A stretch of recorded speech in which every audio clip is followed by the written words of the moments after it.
Hi beauties! Kakauwi lang namin ngayon galing sa school. Kaya pahinga muna konti. Kakatapos lang namin mag-snacks. Pahinga muna ako. Kasi sobrang init sa labas. At maya-maya, magsasaing na ako. Medyo masama pakiramdam ko ngayon.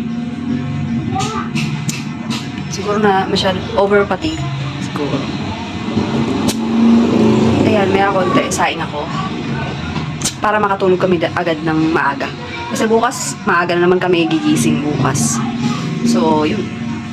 Kailangan talaga magpahinga pag may time. Sobrang daming ganap kasi, lagi, araw-araw. Lalo na dalawa na yung nag-aaral, kaya busy-busyhan si mama. Yun lang naman. Update ko lang kayo kung anong ganap namin ngayong araw. Pag mother ka na talaga, madaming iniisip eh. Madaming kailangang isipin. Gaya na lang ng ulam sa araw-araw. Ganun, yun ang lagi kong iniisip kung anong ulam namin araw-araw.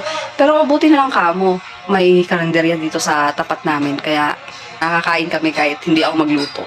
Ulam meron na. So, magsasaing na lang ako. Ganun. Pero pag gusto ko naman magluto or gusto ng mga anak ko na magluto ako, nagluluto ako. Maaraw pa oh. Kahit alas 5 pasado na. Maaraw pa. Maaraw pa dito. So, ayun.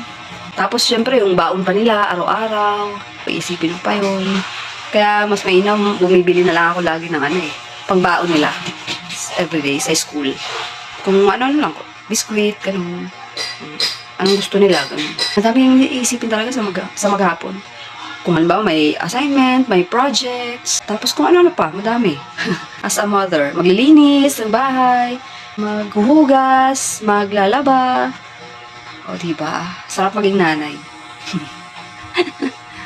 Ganon yung buhay. Pero, masaya. Mahirap na, masaya. Ganon lang naman. Lalo na pag yung mga anak mo matatalino. Yun. Sarap sa pakiramdam. Parang, Hi guys!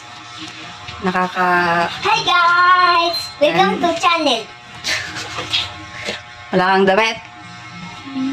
Magdamit ka doon. Wait. Makukulit nga lang sila. Pero okay lang.